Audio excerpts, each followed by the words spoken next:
No dia 3 de novembro de 1852, em meio às tradições milenares de Kyoto, nascia uma criança destinada a transformar o curso da história japonesa, o futuro imperador Meiji. Seu berço ficava nos arredores do majestoso Palácio Imperial, símbolo de uma nação que, embora isolada, pulsava com uma cultura rica e complexa. Nos primeiros anos era conhecido como Príncipe Sashi, ou Sashi no Miya, um nome que carrega o peso de séculos de herança e o eco de um passado glorioso. Seu pai, o imperador Komei, assumirá o trono em 1846, ainda adolescente, em uma época em que o Japão vivia um paradoxo fascinante. Enquanto o mundo acelerava rumo à modernidade, o país se apegava a estruturas políticas e sociais praticamente imutáveis desde os tempos feudais. Komei era um tradicionalista convicto, defensor ferrenho de um sistema que por séculos manteve o equilíbrio do poder entre o trono imperial, figura sagrada, porém cerimoniosa, e o shogunato Tokugawa, verdadeiro detentor da autoridade. Desde 1603, os shoguns governavam de Edo a futura Tóquio, comandando uma rede de cerca de 200 domínios feudais, os An, cada um liderado por um daimyo, ou senhor feudal. Entre eles, destacavam-se poderosos clãs como o de Chushu, no oeste de Honshu, e o de Satsuma, no sul de Kyushu, ilha de beleza estonteante e estratégica. Esses senhores, por sua vez, contavam com legiões de samurais, guerreiros que, em tempos de paz prolongada, haviam se reinventado como burocratas e administradores, sustentando a máquina do shogunato. A sociedade japonesa da época era um mosaico de valores profundamente enraizados. O neoconfucianismo, adaptação das ideias do filósofo chinês Confúcio, moldava a ética e a hierarquia social, enquanto o isolacionismo, uma política deliberada de fechamento ao mundo exterior, protegia o país de influências estrangeiras. Por mais de 2 séculos, desde que os shoguns expulsaram missionários e comerciantes europeus no início do século XVII, o Japão viveu como uma ilha não apenas geográfica, mas cultural. Apenas um punhado de holandeses confinados à ilha artificial de Dejima, em Nagasaki, tinha permissão para negociar, sob rígido controle. Esse isolamento não era casual. Enquanto potências europeias expandiam seus impérios com alianças locais e conquista militar, como cortes no México ou os britânicos na Índia, o Japão se mantinha intocável, distante demais e coeso demais para ser dominado. Mas o mundo não parava de girar. No início do século XIX, a Revolução Industrial transformava a guerra e o comércio. Armas de fogo mais precisas, canhões devastadores e a iminente chegada das ferrovias e navios a vapor encurtavam distâncias e redefiniam o poder. Quando o pequeno Sashi veio ao mundo em 1852, o Japão ainda respirava o ar de uma era que se esgotava. No ano seguinte, um evento marcaria o início de sua ruptura, a chegada do comodoro americano Matthew Perry à Baía de Edo. Com navios blindados e canhões apontados, Perry recusou educadamente, mas firmemente a sugestão de se dirigir a Nagasaki, o único porto aberto a estrangeiros. Sua mensagem era clara: o Japão não poderia mais se esconder. Ele prometeu voltar em 1 ano para negociar um tratado e cumpriu a palavra. O palco estava montado para uma das maiores transformações da história. O menino que brincava nos jardins de Kyoto, filho de uma corte imperial simbolicamente poderosa mas politicamente limitada, cresceria para liderar uma revolução. Sua mãe, Nakayama Yoshiko, uma concubina do imperador, havia perdido seus outros 2 filhos ainda na infância, deixando Sashi como o único herdeiro de um legado que, em breve, seria reescrito não com tinta, mas com sangue, aço e uma vontade inquebrantável de modernização. O Japão feudal, orgulhoso de sua identidade e resistente às mudanças, estava prestes a ser sacudido por forças que nem mesmo seus samurais poderiam conter. A era do isolamento chegava ao fim, e com ela, nascia uma nova nação. E então veio o golpe que abalaria os alicerces do Japão, a Convenção de Kanagawa. Não foi um mero acordo, mas um ultimato disfarçado de diplomacia, imposto pelo comodoro Matthew Perry e suas embarcações negras, que pairaram sobre a Baía de Edo como espectros de um futuro inevitável.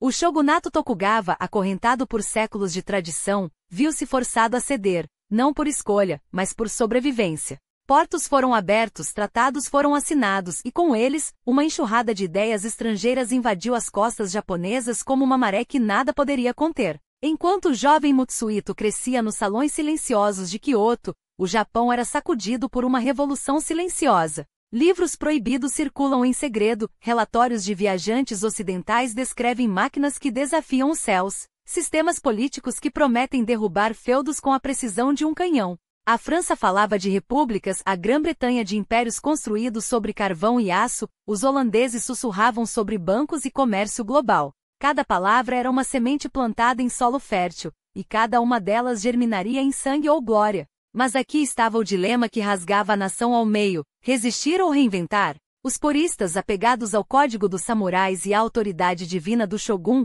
viam nessas influências uma praga a ser erradicada. Os reformistas, porém, enxergavam algo muito mais perigoso: a ameaça de um Japão reduzido à colônia, esmagado sob as botas de potências que já haviam devorado a China e a Índia. A independência não seria preservada com espadas e poesias, seria forjada com fornos industriais, constituições e um exército que pudesse enfrentar os canhões ocidentais em seu próprio jogo. E no centro desse turbilhão, quase invisível aos olhos do mundo, estava Mutsuhito.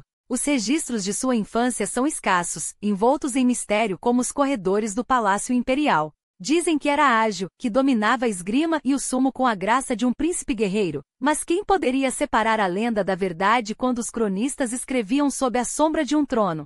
O que sabemos é que, aos poucos, o menino que um dia seria o imperador Meiji começou a absorver aquelas ideias perigosas. Não como um estudante passivo, mas como um estrategista que entendia: o Japão não poderia vencer o futuro se permanecesse preso ao passado. Aos 14 anos, com a morte de seu pai em janeiro de 1867, Mutsuhito foi lançado ao epicentro da tempestade. Menos de um mês depois, em 3 de fevereiro, ele se tornaria o 122º imperador do Japão, um título que até então era pouco mais que uma figura simbólica, um fantoche nos bastidores do poder real. Mas os ventos da história sopravam em outra direção. O país entrava no Bakumatsu, a crepúsculo do shogunato, uma era em que cada decisão poderia significar a salvação ou a ruína. De um lado, os lealistas Tokugawa, donos de séculos de hegemonia, resistiam com unhas e dentes. Do outro, uma aliança mortal se formava: os clãs de Satsuma e Chushu, liderados por homens como Saiki Takamori, o samurai que preferia morrer a joelhos, e Kubuto Shimichi, o estrategista que via no ocidente não um inimigo mas um espelho. Eles não queriam apenas derrubar o shogun, queriam reconstruir o Japão. E então, em janeiro de 1868, veio o golpe. As tropas de Satsuma e Chushu marcharam sobre Kyoto, tomaram o Palácio Imperial e, com Mutsuhito como peça central, proclamaram o fim de 700 anos de governo samurai. O shogun Tokugawa Yoshinobu, o último de sua linhagem, tentou negociar, tentou se adaptar, mas a história não perdoa os que chegam tarde. Em questão de semanas, a Guerra Boshin explodiria, uma batalha não apenas entre exércitos, mas entre duas visões de nação, uma ancorada no passado, outra disposta a queimar tudo para nascer das cinzas. O norte, leal ao shogunato, ergueu suas bandeiras. Os clãs Aizu, Shonai e Echigo, senhores das terras geladas de Honshu, juraram lutar até a morte. O sul, inflamado pelos ideais da restauração, respondia com fogo e aço. E no meio desse campo de batalha, um adolescente de voz firme assinava decretos que mudariam o Japão para sempre. Não era mais tempo de shoguns. Era a hora dos imperadores e de um império que em poucas décadas deixaria o mundo de joelhos. A aliança de Satsuma e CHSH avançava como uma lâmina afiada, cortando o último fôlego do shogunato. Edo, a joia do poder shogunal, tremia à espera da queda. E então veio a vitória em Koshuka Tsunuma, um golpe tão decisivo que abalou os alicerces do velho regime. Saigi Takamori, o leão de Satsuma, marchou sobre a capital em 29 de março de 1868, e em poucas semanas, o shogun Yoshinobu, com as costas contra a parede, não teve escolha: render-se ou ser arrastado pela história. Ele escolheu a rendição. O shogunato foi declarado extinto, mas a guerra não acabou ali. O norte, teimoso e indomável, recusou-se a curvar-se. Em Honshu e Hokkaido, a resistência ardia como brasas sob a neve. E então, num ato de desafio final, nasceu a República de Ezo, um último bastião de samurais e sonhadores que se recusavam a aceitar o novo Japão.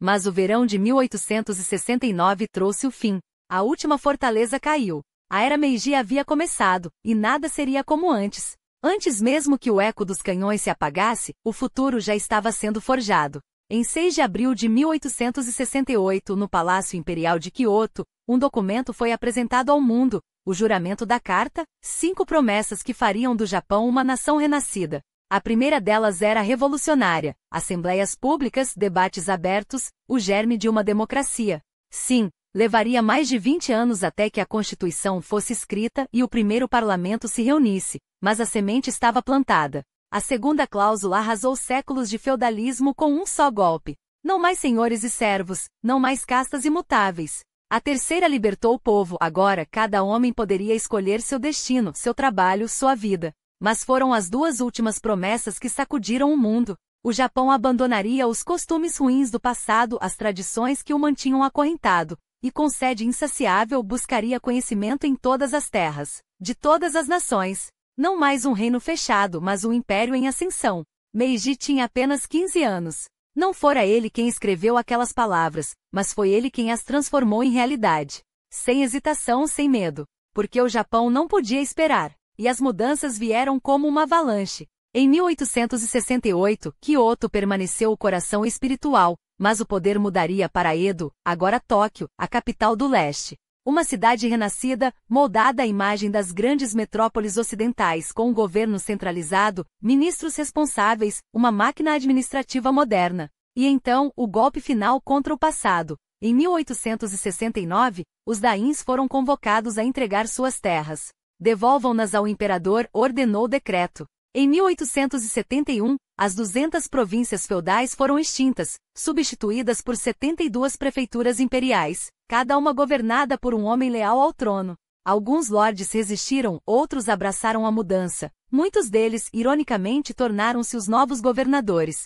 Mas o Japão não se contentaria com reformar apenas suas fronteiras. Ele queria o mundo. Em 1871, quando Meiji mal havia completado 18 anos, uma missão sem precedentes partiu em direção ao desconhecido, a missão Iwakura. Liderada por Iwakura Tomomi, um dos arquitetos da restauração, o grupo, mais de 100 políticos, diplomatas e estudiosos, embarcou numa viagem de 2 anos pelos Estados Unidos e pela Europa. Seu objetivo? Aprender, absorver, superar. Eles percorreram as fábricas de Boston, os salões de Washington, as universidades de Nova York. Na Inglaterra foram recebidos pela própria Rainha Vitória. Na França, estudaram as instituições republicanas. Na Alemanha, a disciplina militar. Cada parada era uma lição, cada encontro, uma peça do quebra-cabeça que transformaria o Japão numa potência. Porque não se tratava apenas de imitar, era de reinventar. Desde os anos 1850, especialistas ocidentais já eram contratados para modernizar o país. Mas agora, com a missão Iwakura, o Japão declarava ao mundo: nós não somos mais alunos.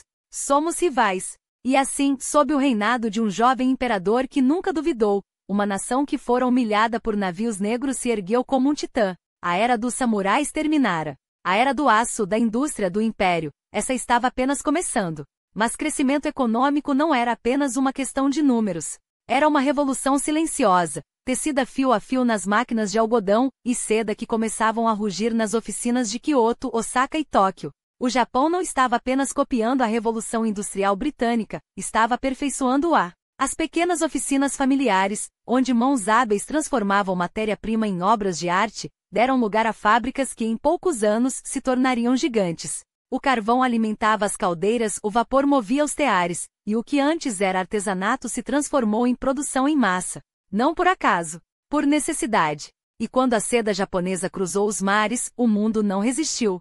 China, Índia, Europa, todos queriam. O que era luxo tornou-se commodity, e o que era commodity tornou-se poder. As mulheres, antes confinadas aos afazeres domésticos, agora operavam máquinas, tecendo não apenas tecidos, mas o futuro de uma nação.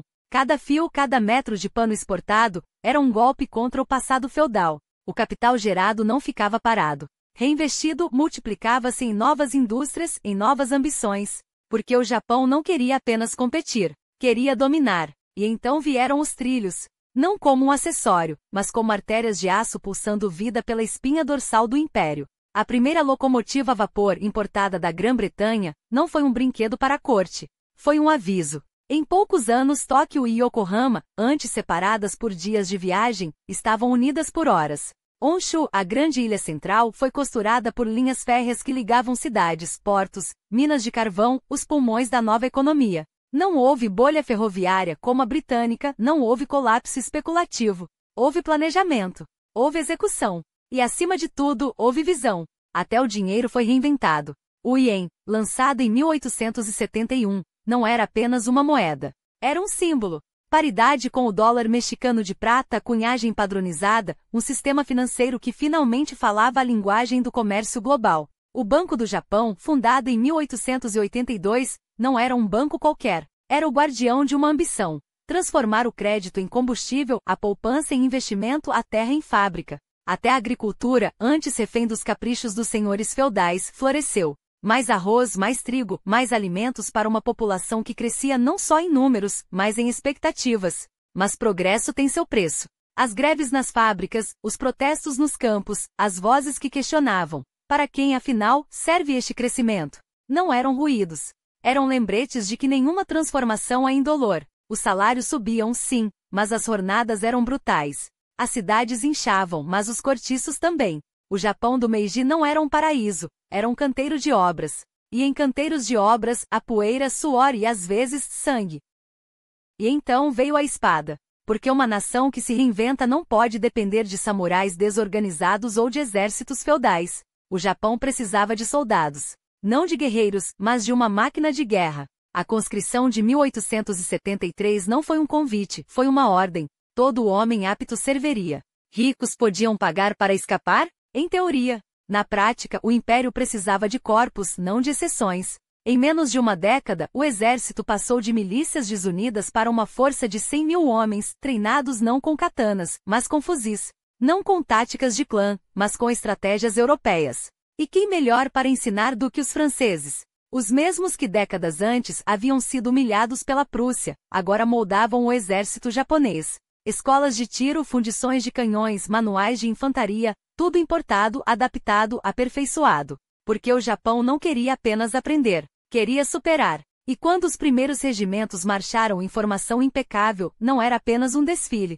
Era uma declaração. O próximo século teria um novo jogador. E esse jogador não vinha para participar, vinha para vencer. Enquanto as fábricas de pólvora de Tóquio e de outras regiões ardiam dia e noite, o Império do Sol Nascente forjava algo mais do que munição, forjava um destino. Até meados da década de 1870, o exército imperial japonês já não era uma sombra do passado, era uma máquina de guerra moderna, infantaria armada com fuzis de repetição, artilharia de campo capaz de reduzir fortificações a escombros, metralhadoras que ceifavam fileiras inteiras com uma precisão mortal. Não se tratava de um arsenal improvisado, mas de um sistema calculado, treinado, letal. E no coração dessa transformação, a Academia Militar de Ishigaya ergueu-se como o cérebro da nova ordem. Lá, oficiais não eram apenas formados, eram recriados. Homens que antes juravam lealdade a senhores feudais agora aprendiam a arte da guerra moderna, não por tradição, mas por ciência. Mas o Japão não se contentaria com dominar apenas a terra.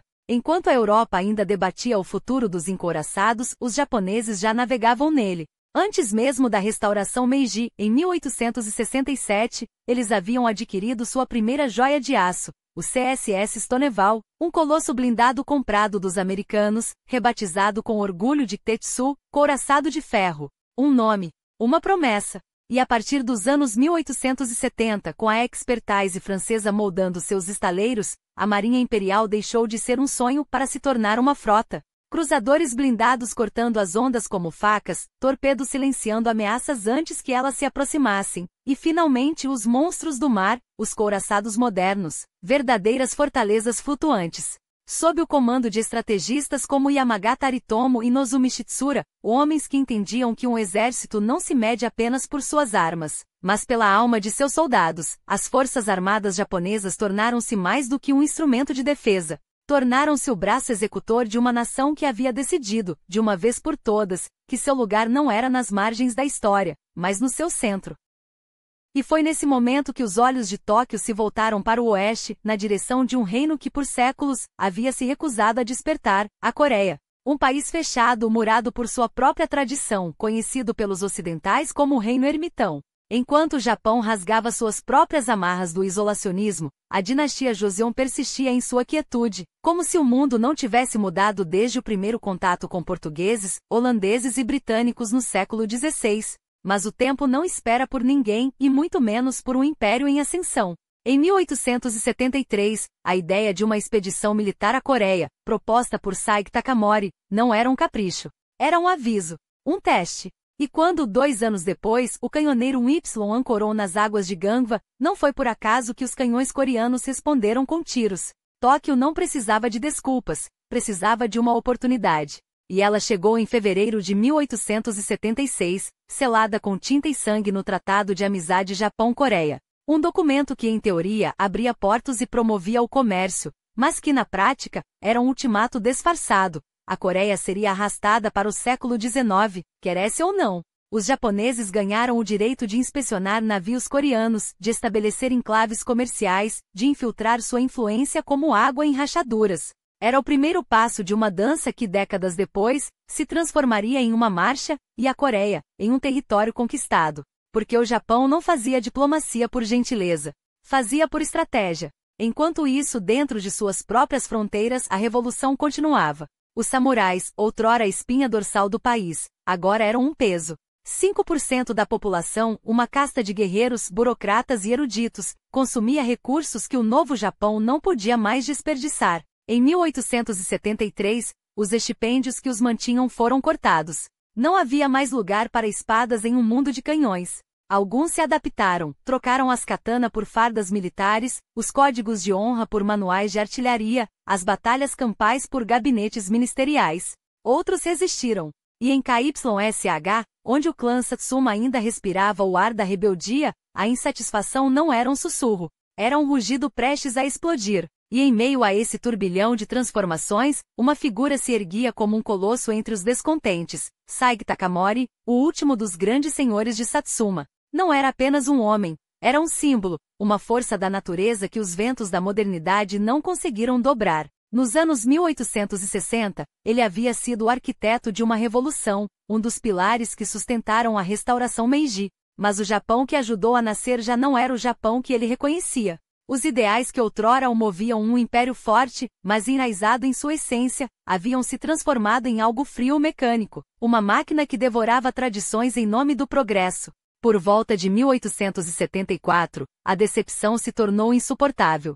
Takamori virou as costas para Tóquio e seus salões de decisões estéreis. Em KYSH, onde o ar ainda cheirava a pólvora e lealdade, fundou sua própria escola para samurais, um refúgio para aqueles que, como ele, se recusavam a ver sua identidade apagar-se sob o peso das reformas. Mas Tóquio observava. E temia. Em 1876, o governo Meiji, já inquieto com a influência crescente do tigre de Satsuma, tentou silenciá-lo para sempre. Uma emboscada, uma bala na escuridão, mas o destino tinha outros planos. O atentado falhou, e a descoberta da trama foi a faísca que incendiou a pólvora. A rebelião de Satsuma irrompeu como um furacão. Por meses em 1877, o sul do Japão tornou-se um campo de batalha onde o passado e o futuro colidiram em choques sangrentos. O governo despachou dezenas de milhares de soldados, armados com os rifles mais modernos e artilharia que os samurais de Takamori jamais haviam enfrentado. Mas eles lutaram. Não por vitória, pois a matemática da guerra já estava escrita, bate por honra, por um Japão que parecia estar morrendo sob suas botas. Até setembro daquele ano, quando as forças imperiais cercaram Shiroyama, a última colina onde Takamori e seus homens fizeram seu derradeiro stand. Ali, sob uma chuva de balas, o último grande samurai do Japão caiu, não como um general derrotado, mas como um mito que se recusava a desaparecer. Seu corpo foi decapitado, mas sua lenda sobrepujou a morte. A rebelião de Satsuma não foi apenas uma derrota militar, foi o suspiro final de uma era. O crepúsculo dos samurais. Enquanto o sangue ainda secava nos campos de KYSH, Tóquio já olhava para frente. O império precisava de um herdeiro, de uma continuidade que transcendesse as cicatrizes da guerra civil. E aqui, mais uma vez, o destino teceu seus fios de maneira implacável. A imperatriz Masako Ishii, Imprishken, embora reverenciada, não poderia dar ao trono o que ele mais exigia, um sucessor. Os anos passavam e os silêncios dos aposentos imperiais ecoavam mais alto que qualquer decreto. Meiji, como muitos antes dele, buscou em outras a solução que a sorte lhe negava. Foi assim que Savarabi no Tsubone, uma dama da corte de voz suave e olhar sereno, entrou para a história. Em agosto de 1879, ela deu à luz o príncipe Yoshihito, o quinto filho do imperador, mas o primeiro a sobreviver além dos primeiros anos.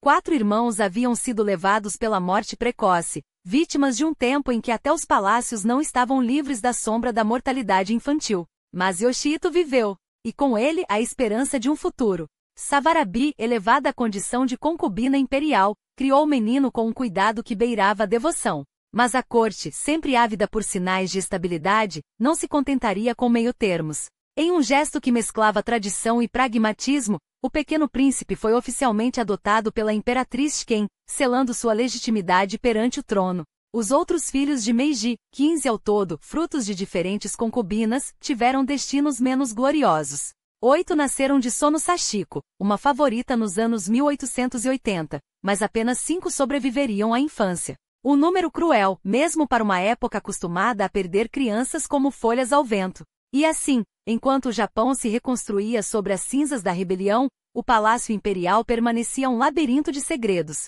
Meiji, agora instalado em Tóquio e não mais em Kyoto, era uma figura quase espectral, presente nos decretos, nos selos oficiais, nas cerimônias, mas distante dos olhares curiosos. Ele consultava, aprovava, assinava. Mas até onde ia sua voz?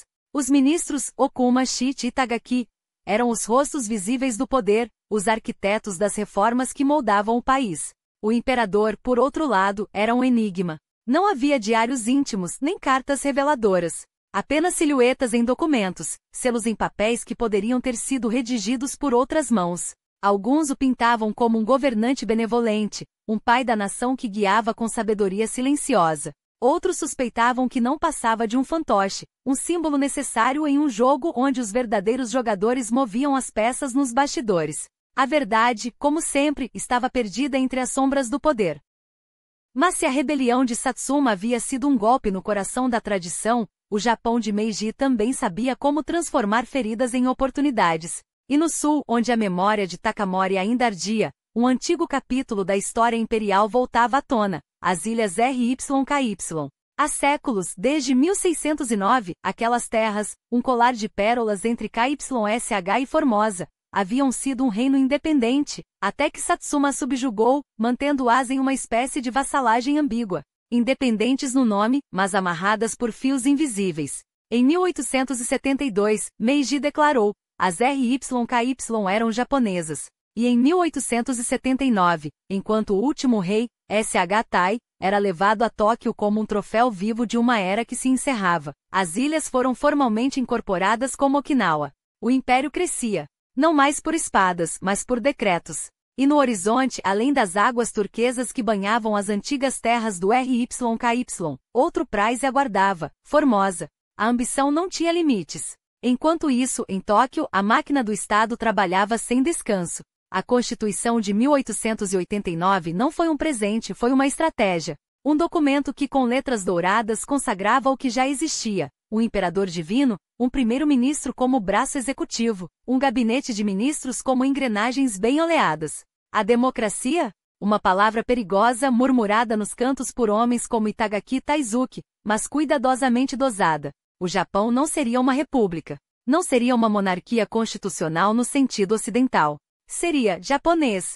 Um sistema onde a tradição se vestia de modernidade, onde o passado e o futuro dançavam uma valsa tensa, mas calculada. E no centro dessa dança sempre ele, o imperador. Não mais um deus distante, mas um soberano visível, embora ainda envolto em mistério. Assinava, aprovava, reinava. Mas governava? Essa era uma pergunta que poucos ousavam fazer em voz alta. A Constituição de 1889 não era uma simples colagem de modelos estrangeiros, era uma obra-prima de engenharia política. Inspirada nas estruturas britânica e alemã, sim, mas com um propósito muito claro: preservar o poder onde ele sempre pertenceu. Não era democracia, era a ordem. Uma ordem onde o imperador Meiji não era mero símbolo, como seus antecessores sob o shogunato, mas o eixo invisível em torno do qual tudo girava. A dieta imperial? Existia. Os ministros? Nomeados. Mas quem realmente decidia? A resposta ecoava nos corredores do Palácio Imperial, não nas salas de debate. E enquanto o Ocidente aplaudia a fachada constitucional, o Japão agia. A franquia eleitoral? Um privilégio para poucos, apenas 1% da população, os mais ricos, os mais influentes. Mulheres? Nem sequer eram uma nota de rodapé. A modernidade tinha limites, e Meiji os traçava com precisão cirúrgica. O que importava não era quem votava, mas quem mandava. Enquanto a tinta da Constituição ainda secava, o Pacífico fervilhava. O século XIX morria, e o XX nascia com um presságio. Quem não se adaptasse seria engolido. O Japão não pretendia ser presas. Após séculos de isolamento, agora estendia as mãos, primeiro para a China, depois para o mundo. O Tratado de Amizade e Comércio Sino-Japonês de 1871 era um aperto de mãos educado, mas por trás do sorriso, os dentes estavam à mostra. Ambos os impérios sabiam. A Coreia era o prato principal, e Taiwan, a sobremesa que ninguém queria dividir. Os japoneses não esqueciam. Desde os sonhos de conquista de Toyotomi Hideyoshi no século XVI, Formosa era uma ferida aberta. Em 1874, quando um incidente com nativos da ilha deu a desculpa perfeita, Meiji não hesitou. 3.000 soldados desembarcaram, bandeiras hasteadas, canhões apontados. Beijing protestou, mas Tóquio já havia decidido. A paciência era um luxo que o Japão não podia mais se dar. As tropas recuaram desta vez. Mas a mensagem estava clara. O dragão e o sol nascente não dividiriam o mesmo céu por muito tempo. E então veio a Coreia. Um reino frágil, espremido entre dois gigantes. Nos anos 1880, enquanto a fome e a revolta sacudiam suas províncias, a China viu uma brecha para reafirmar seu domínio. Tóquio observava, calculava. Cada movimento de Pequim era uma afronta, cada concessão à Coreia, um desafio. Quando, em 1894, o corpo dilacerado de Kim Ok-jun, um reformista pró-japonês, foi exibido como troféu pelas ruas coreanas, o imperador Meiji soube que a hora havia chegado. O estupim? Uma rebelião camponesa, a revolta Donggak. Pequim enviou tropas para restaurar a ordem. Tóquio respondeu com um ultimato: ou a China retirava seus soldados ou o Japão agiria. A resposta foi o silêncio. Em junho, as divisões japonesas desembarcaram em Seul. Não como pacificadores, mas como conquistadores. A Primeira Guerra Sino-Japonesa não foi um acidente, foi um veredicto. O exército Qing, com seus mosquetes obsoletos e táticas ultrapassadas, não tinha chance contra as fileiras disciplinadas do Japão moderno. 40% dos soldados chineses ainda usavam armas de pederneira enquanto os japoneses disparavam rifles de repetição, apoiados por metralhadoras Machine. Na água, a esquadra de Meiji, couraçados de aço, torpedos, estratégias copiadas e aperfeiçoadas dos europeus, esmagou a frota chinesa em poucas horas. A guerra durou menos de um ano. Mas seu resultado reescreveria a história. O Tratado de Shimonoseki, em 1895, não foi uma paz. Foi uma humilhação. Taiwan tornou-se japonesa. A Coreia, um protetorado à beira da anexação. E a China? Um império de joelhos, obrigado a pagar em prata o preço de sua fraqueza. O mundo assistiu, atônito. O pequeno Japão, a nação que o Ocidente havia forçado a abrir suas portas décadas antes, agora ditava as regras na Ásia. Meiji não apenas havia modernizado um país, ele havia forjado um império. E o século XX, com suas guerras e glórias, aguardava, ansioso pelo próximo movimento. Mas a história não para por aí. Porque a vitória, quando é tão esmagadora, não se contenta em ser apenas um capítulo, ela exige um legado. E o Japão de Meiji, agora com os sabres ainda ensanguentados pela guerra contra a China, não tinha intenção de recuar. Veja só o que aconteceu em Pyongyang em setembro de 1894. Um exército japonês menor em números esmagou 15.000 soldados chineses como se fossem palha ao vento. Metade deles, caídos ou feridos.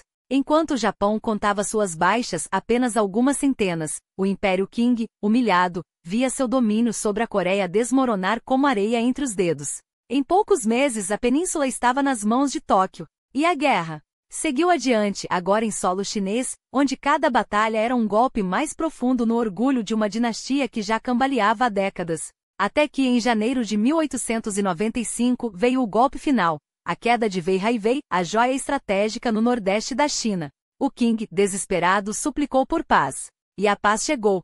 Mas com um preço que doía como uma lâmina. O Tratado de Shimonoseki, um documento que não era negociação, era rendição. A China reconhecia a Coreia como território japonês. Entregava Formosa, hoje Taiwan, sem resistência. E como se não bastasse, cedia a península de Liaodong com sua preciosa Port Arthur, o porto que valia mais do que ouro na geopolítica da época. Sim, o Japão finalmente tinha sua ponte para o continente asiático. Até que, a Europa decidiu interferir. Russos, franceses e alemães, os três grandes predadores do tabuleiro global, uniram-se naquilo que ficou conhecido como a Tripla Intervenção. Com uma mensagem clara: se vocês insistirem em ficar com Liaodong, preparem-se para uma guerra conosco. Tóquio, ainda que relutante, recuou. Mas não esqueceu. E a Rússia astuta não perdeu tempo. Em poucos anos arrancou Port Arthur das mãos da China, transformando-a em sua base naval no Extremo Oriente. Foi uma lição amarga. O Japão havia provado ao mundo que era uma potência militar, mas descobriu que no jogo dos impérios, até os vencedores podem ser forçados a ceder. E Meiji não perdoava humilhações. Enquanto isso, a China, já ferida, afundava ainda mais no caos. Em 1899, explodiu a rebelião dos Boxers, um levante popular contra estrangeiros, contra o colonialismo, contra tudo que cheirasse à dominação ocidental. E quando os canhões dos Boxers apontaram para as embaixadas em Pequim, as grandes potências não hesitaram. Formaram a Aliança das 8 Nações, um exército internacional para restaurar a ordem. E quem liderou o contingente mais poderoso? O Japão. Mais uma vez suas tropas marcharam pela China, não como invasores oportunistas, mas como aliados dos impérios. Quando a poeira baixou em 1901, o protocolo Boxer foi assinado. A China, de joelhos, pagaria indenizações bilionárias, abriria mais portos e, pior, permitiria que estrangeiros estacionassem tropas em seu solo. A soberania chinesa era agora uma ficção. Mas havia um detalhe crucial: entre aquelas 8 nações, uma se destacava. Porque enquanto os outros viam a China como um território a ser explorado, o Japão via uma oportunidade estratégica. E quando a Rússia, cada vez mais ousada, começou a estender seus tentáculos sobre a Manchúria, aquele mesmo pedaço de terra que Tóquio havia sido forçada a devolver, os japoneses entenderam. A próxima guerra já estava no horizonte. E foi então que em 1902 veio o movimento mestre, a Aliança Anglo-Japonesa. Sim, a mesma Grã-Bretanha que por décadas havia olhado para o Oriente com desdém agora estendia a mão a Meiji. Por quê? Porque ambos tinham um inimigo em comum, a Rússia. Os britânicos temiam que o urso czarista ameaçasse suas rotas comerciais na Ásia. Os japoneses queriam vingança por Liaodong. O tratado era simples mas letal. Se a Rússia atacasse um, o outro entraria na guerra. E quando, em 1904, os canhões japoneses abriram fogo contra a frota russa em Port Arthur, o mundo soube. O pequeno império do Sol Nascente não era mais um jogador regional. Era uma potência global. E esta vez, ninguém o pararia. E aqui está o momento em que a história vira de cabeça para baixo. A Coreia, sob a sombra japonesa desde 1895, era o tabuleiro onde Moscou e Tóquio jogavam sua partida mais perigosa. Nicolau II, o czar que sonhava com o Império Pan-Eslavo no Extremo Oriente, recusou-se a ceder, compartilhar influências. Não, a Rússia não negociava, dominava. Quando os japoneses propuseram uma zona neutra na Coreia, o czar riu. O Império do Sol Nascente, esse anão asiático ousava desafiar a águia bicéfala? Erro fatal. E então, na madrugada gelada de 8 de fevereiro de 1904, o mundo acordou com um estrondo. Sem declaração de guerra, sem aviso, os canhões japoneses rasgaram o silêncio de Port Arthur. A frota russa, ancorada e despreparada, foi pegada de surpresa. Em poucas horas, o Pacífico ardia. A guerra havia começado, e desta vez, não seria como as outras. A Europa observava incrédula. França, aliada da Rússia, cruzou os braços. Que os eslavos resolvam seus problemas, pensaram em Paris. A Grã-Bretanha, ligada a Tóquio pelo tratado secreto, sorriu. Não precisaria levantar um dedo. Os japoneses fariam o trabalho sujo. E fizeram. Em meses a Coreia foi reconquistada. Manchúria invadida. Nicolau II, humilhado, ordenou que sua frota do Báltico, o orgulho da marinha czarista, zarpasse em uma missão impossível, navegar meio mundo para salvar o que restava do prestígio russo.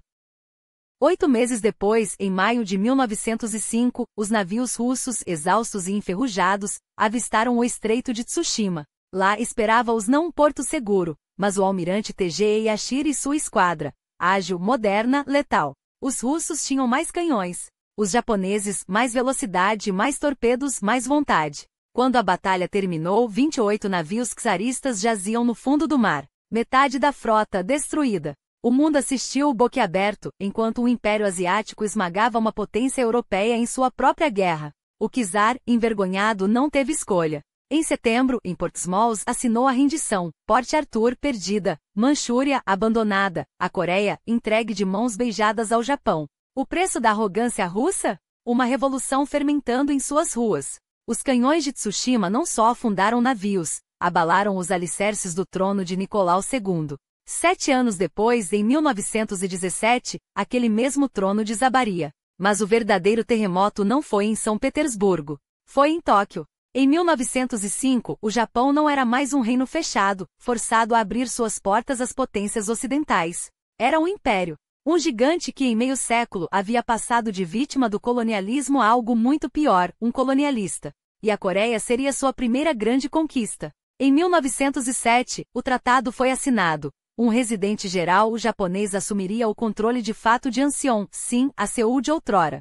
3 anos depois, o último imperador coreano, Yoongi, foi convidado a abdicar. Em 22 de agosto de 1910, o Japão anexou oficialmente a Coreia. 40 anos de manobras, intrigas e guerras, e eis que o arquipélago, outrora à mercê dos canhões americanos de Perry, agora estendia suas garras sobre um reino milenar. Mas enquanto o império crescia, algo apodrecia em casa. O mesmo sistema que transformará o Japão em uma máquina de guerra agora temia suas próprias engrenagens. Em 1910, a polícia invadiu casas em Tóquio, arrastando socialistas, anarquistas, sonhadores. A conspiração da alta traição? Ou seria uma farsa bem orquestrada? Serviu de pretexto para esmagar qualquer voz dissonante. O governo de Meiji, que tantos milagres operara, agora tremia ante a sombra de suas próprias criações. Um proletariado explorado, um exército sedento, uma juventude que questionava o destino manifesto do Japão. O século XX havia chegado. E com ele uma pergunta que ecoaria por décadas. Até onde iria o império que o mundo subestimara? Mas enquanto o império se expandia e a máquina de guerra engatilhava, o próprio arquiteto dessa transformação definhava em silêncio. O imperador Meiji, aquele jovem de olhar penetrante que havia encarnado a revolução, agora se consumia entre as sombras de seus aposentos. A diabetes, esse inimigo invisível, corroía seu corpo com a mesma implacabilidade com que o Japão devorava territórios. Gastroenterites recorrentes, rins falhando, o veneno da ureia envenenando seu sangue, a ironia era cruel. O homem que modernizara uma nação morria de males que a própria ciência ocidental, por ele tão admirada, ainda não conseguia dominar. Em 1911, os médicos já sabiam, era questão de tempo. O verão de 1912 selaria seu destino. E assim, na madrugada de 30 de julho, ou seria 29, os registros oficiais preferiram a data mais simbólica, o TEM expirou. Não com a pompa de um guerreiro em campo, mas como um homem frágil, aos 59 anos, vítima de um corpo que o traía. 45 dias seu povo o velou, em um luto que era também o luto de uma era. Tóquio parou. Kyoto, a eterna capital dos espíritos, recebeu seus restos entre procissões solenes e o peso de uma história que ele mesmo reescrevera. No mausoléu imperial, ao lado de ancestrais que jamais imaginariam o que seu descendente realizará, Meiji foi depositado como um deus porque afinal, não era isso que ele se tornará para seu povo? Um kami vivo, cujo reinado transformará um feudo atrasado na potência que agora fazia tremer até os ocidentais. Seu filho Yoshihito herdou o trono como tais, mas herdou também um legado impossível de igualar. A era Meiji não morrera com o imperador. Ela se multiplicara como um vírus nas estruturas do Estado, na ambição dos militares, na sede de grandeza que agora corria nas veias da nação. Nos 30 anos seguintes, o que Meiji plantara floresceria e apodreceria. A industrialização que ele incentivara se tornaria a espinha dorsal de um império voraz. O exército que reformara uma máquina de conquista. A economia que modernizara o combustível para uma guerra que engoliria a Ásia. Eis a paradoxal herança. O mesmo homem que evitou a colonização ocidental ao abraçar suas técnicas agora via seu país repetir, em escala maior, os crimes dos impérios que tanto desprezara. Manchúria, em 1931, não foi um desvio, foi a lógica extrema do sonho Meiji. A invasão da China em 1937, o próximo passo natural. E quando, em dezembro de 1941, os aviões decolaram para Pearl Harbor, não eram apenas bombas que caíam sobre o Pacífico. Era o peso de meio século de ambição desmedida, alimentada por aquele adolescente que em 1867, ousara derrubar um shogunato e erguer um império. Mas seria injusto, ou cínico, reduzir Meiji a um mero precursor da barbárie. Ele não ordenou os massacres de Nanquim, nem planejou os campos de prisioneiros na Birmânia. Seu crime, se é que houve um, foi mais sutil e mais profundo, ter criado um sistema que sem ele perdeu o freio. O Japão que emergiu de sua era uma criatura híbrida, meio samurai, meio engenheiro, meio poeta, meio carrasco. Uma nação que em menos de um século passou de reclusa a senhora do Pacífico para então se jogar cega contra o mundo. Eis a pergunta que persiste. Meiji foi o gênio que salvou o Japão da humilhação colonial, Ou o arquiteto de um monstro que décadas depois se voltaria contra si mesmo? Foi o visionário que soube ler o futuro, ou o ingênuo que acreditou poder domar as forças que desatara? A história, como sempre, recusa respostas fáceis. Mas uma coisa é certa, sem aquele jovem de Kyoto que aos 14 anos, se tornou símbolo de uma revolução, o século XX teria sido muito diferente. Para o bem, e tragicamente para o mal. O que resta hoje é olharmos para trás e tremermos. Não apenas pelo que o Japão se tornou, mas pelo que poderia ter sido. Porque a Era Meiji não foi apenas o nascimento de uma potência, foi o momento em que o mundo descobriu, atônito, que o Oriente também sabia jogar o jogo dos impérios. E jogaria para vencer, a qualquer custo. Eles estão observando. Sempre estiveram. Os mesmos olhos que há mais de um século, mediram cada passo do Japão rumo à grandeza, e cada desvio rumo ao abismo, agora se voltam para você. Não como juízes distantes, mas como testemunhas de uma verdade inconveniente. A história não se repete, mas ecoa. E esse eco carrega um aviso. Não é coincidência que as sombras do passado se alonguem justamente quando o mundo parece à beira de outro ponto de inflexão. Quando nações se rearranjam, quando alianças se rompem como papel de arroz, quando o futuro é escrito com a mesma tinta de ambição e perigo que manchou as páginas de 1868. Eles estão aqui, não para lhe oferecer consolo, mas para lembrá-lo. Você não é mero espectador, é herdeiro. Herdeiro de um legado que ensinou ao Ocidente o preço da subestimação, que provou que a modernização não é concessão, é conquista, que mostrou nas cinzas de Hiroshima e no aço de Tóquio que o progresso e a destruição são dois lados da mesma moeda forjada em Kyoto. A pergunta não é se você está pronto para esse peso, é se tem coragem de carregá-lo, porque a história não pergunta, ela exige.